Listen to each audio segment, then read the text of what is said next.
అందరికీ నమస్తే అండి, వెల్కమ్ టు అవర్ ఛానల్. ఈరోజు మనం ఈ వీడియోలో వచ్చేసి మన ఆంధ్రప్రదేశ్లో రైతులకు గుడ్ న్యూస్ అని చెప్పవచ్చు. అసలు ఆ గుడ్ న్యూస్ ఏంటి అంటే, రైతులకు భూ యజమానులకు ఎవరైతే ఇనాం భూములు కానీ, అలాగే దేవాలయాల భూములు కానీ, ఇతర ఏవైనా భూములు 22A సెక్షన్ కింద మీకు భూములు నమోదు పరిచి ఉంటారో, ఆ 22A సెక్షన్ కి సంబంధించి మన రాష్ట్ర ప్రభుత్వం ముఖ్యమంత్రి వర్యులు నారా చంద్రబాబు నాయుడు గారు ఇనాం భూముల కింద ఎవరైతే భూములు ఉంటాయో ఆ రైతులందరికీ గుడ్ న్యూస్ అని చెప్పవచ్చు. అలాంటి భూములన్నిటినీ 22A సెక్షన్ కింద రిలీజ్ చేయడం జరిగింది. అసలు 22A సెక్షన్ అంటే ఏంటి, అలాగే ఆంధ్రప్రదేశ్ రాష్ట్ర ప్రభుత్వం ఏ ఏ భూములు ఏ ఏ రకాలుగా మనకి రిజిస్ట్రేషన్ చేయించుకోవడానికి, వారసత్వ భూములు కానీ అలాగే ఇనాం భూములు కానీ 22A సెక్షన్ కింద ఏవైతే భూములు నిషేధించబడ్డాయో వాటన్నిటిని రిజిస్ట్రేషన్ చేయించుకోవచ్చని చాలా కాలాల నుంచి ఎదురు చూస్తున్న ఈ వారసత్వ భూములు కానీ అలాగే ఇనాం భూములు కానీ వీటి సమస్యల గురించి మనం ఈరోజు ఈ వీడియోలో క్లారిటీగా ఇన్ఫర్మేషన్ తెలుసుకున్నాం. దయచేసి మీకు ఈ వీడియో నచ్చినట్లయితే ఖచ్చితంగా ఒక లైక్ అనేది చేయండి. మీరు లైక్ చేయడం వల్ల ఈ వీడియో ఎక్కువ మందికి వెళ్తుందన్నమాట. అలాగే కొత్త వాళ్ళు చూస్తున్నట్లయితే సబ్స్క్రైబ్ చేసుకోండి. ఇప్పుడు మనం ఇంకా వివరాల్లోకి వచ్చినట్లయితే, మన ఆంధ్రప్రదేశ్ లో మొన్న నారా చంద్రబాబు నాయుడు గారు బాపట్ల జిల్లా పర్యటనకి వెళ్ళినప్పుడు అక్కడ రైతులందరూ చాలా మంది, సార్ మాకి ఈ వారసత్వ భూముల కింద రిజిస్ట్రేషన్ చేయించుకోవడానికి ఆప్షన్ ఇవ్వండి, మా భూములు వచ్చేసి 22A సెక్షన్ కింద మాకు నిషేధించబడ్డాయి, ఆ నిషేధం నుంచి తొలగించండి అని చాలా మంది రైతులు అక్కడ అడగడం జరిగింది. వాటి కోరిక మేరకే, ఆ రైతుల యొక్క కోరిక మేరకే 22A సెక్షన్ కింద కొన్ని రకాల భూములను రిలీజ్ చేయడం జరిగింది. రిజిస్ట్రేషన్ చేయించుకోండి అని రిలీజ్ చేయడం జరిగింది.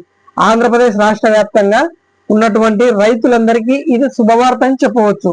అలాగే మనకి 22A సెక్షన్ అంటే ముందుగా మనం తెలుసుకోవాలి. ఆంధ్రప్రదేశ్ లో 22A సెక్షన్ అంటే ఏంటి, ముందుగా ఇది మనం తెలుసుకోవాలి. 1908 నాటి రిజిస్ట్రేషన్ చట్ట ప్రకారంగా 22A ప్రజల విధానాల విరుద్ధమైన ఆస్తులన్నిటినీ రిజిస్ట్రేషన్ లోకి నిషేధించబడ్డాయి. వీటిలో ప్రధానంగా ప్రభుత్వ భూములు, అలాగే కేటాయించిన భూములు మరియు ఇతర మతపరమైన అలాగే ఇనాం భూములు, వీటన్నిటిని కూడా చట్టపరంగా 22A సెక్షన్ కింద నిషేధించబడ్డాయి, అంటే 22A సెక్షన్ లో చేర్చబడ్డాయి. అలాగే ఇప్పుడైతే మన ఆంధ్రప్రదేశ్ లో 22A జాబితా నుంచి అయిన 5 రకాల భూములన్నిటినీ తొలగిస్తూ రెవెన్యూ శాఖ మంత్రివర్యులు సత్యసాయి ప్రసాద్ గారు 5 రకాల భూమిలపై సంతకం చేయించడం జరిగింది.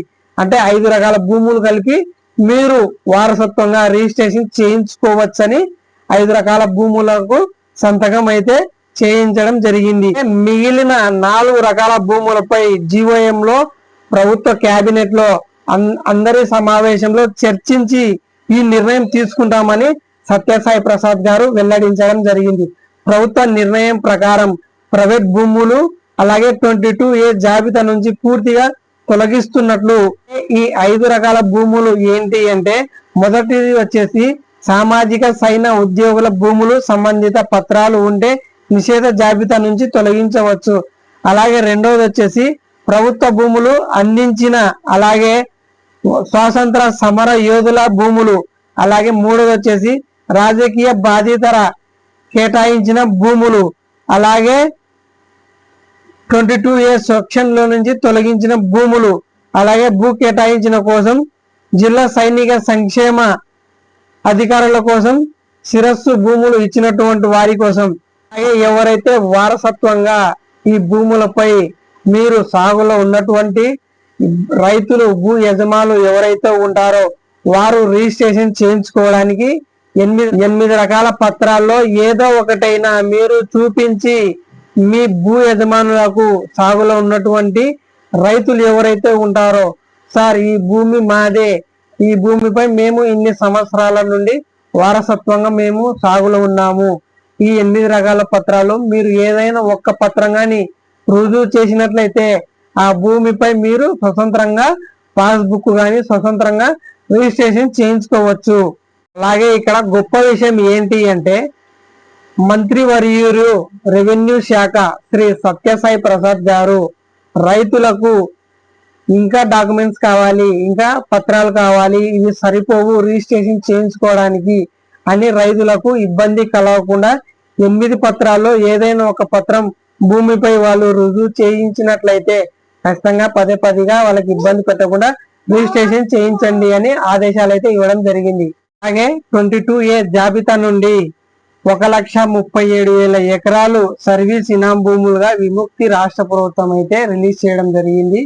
అలాగే మరో 1,00,000 ఎకరాల ఇనాం భూములు త్వరలో GMA కేబినెట్ మీటింగ్ లో కూడా చర్చించి వీటిని కూడా త్వరగా మనము విముక్తి రైతులకు ఇవ్వాలని రాష్ట్ర ప్రభుత్వం వారు ఒక గుడ్ న్యూస్ గా ప్రకటించడం జరిగింది. అలాగే ఫ్రీ హోల్డ్ కింద రిజిస్ట్రేషన్ నిలిచిపోయిన 9,25,000 ఎకరాల భూ యజమానులకు విముక్తి త్వరలో పూర్తిగా హక్కు కల్పిస్తామని కూడా ప్రకటించడం జరిగింది. అలాగే ఇక్కడ మరొక విషయం ఏంటి అంటే 2016 ఆగస్టు 15 కంటే ముందు ఏ ప్రభుత్వం అయితే ఇంటి స్థలాల పట్టాలు ఇచ్చిందో ఆ ఇంటి స్థలాల పట్టాలపై మీరు అమ్ముకోవచ్చు, లేదుగా గిఫ్ట్ గా ఇచ్చుకోవచ్చు, లేదా వారసత్వంగా మార్చుకోవచ్చు. 2016 ఆగస్టు 15 కంటే ముందు ఇచ్చినటువంటి ఎవరైతే ఇంటి స్థలాల పట్టాలు ఉంటారో వాటన్నిటిని కూడా మీరు వారసత్వంగా ఇచ్చుకోవచ్చు, అమ్ముకోవచ్చు, లేదా మీరు గిఫ్ట్ గా ఎవరికైనా కూడా రాసి ఇవ్వవచ్చు. ఇది రీసెంట్ గా వచ్చిన అప్డేట్ అండి. ఇది జెన్యూన్ ఇన్ఫర్మేషన్. ఇలాంటి జెన్యూన్ ఇన్ఫర్మేషనే మన ఛానల్లో పోస్ట్ చేయడం జరుగుతుంది. 2016 ఆగస్టు 15 కంటే ముందు ఏవైతే ఇంటి స్థలాల పట్టాలు ఇచ్చిన ప్రభుత్వం ఏదైతే ఉందో 75 లక్షల మంది కుటుంబాలకు ఇది మేలు అని చెప్పవచ్చు. చాలా మంది రిజిస్ట్రేషన్ గాని అమ్ముకోవడానికి కానీ గిఫ్ట్ గా మార్చుకోవచ్చు, కానీ ఈ ఆప్షన్ అయితే ఇక ముందు లేదండి. ఈ రీసెంట్ గా ఈ సంవత్సరం నుండి అయితే మనకు రీసెంట్ గా రావడం జరిగింది. అది కూడా మొన్న బాపట్ల జిల్లాలో ముఖ్యమంత్రి నారా చంద్రబాబు నాయుడు ఈ ప్రకటనను ఒక వేదికపై అనౌన్స్ చేయడం జరిగింది. వారసత్వ భూములపై ప్రస్తుతానికి ఉన్న అప్డేట్ అయితే ఇది అన్నమాట.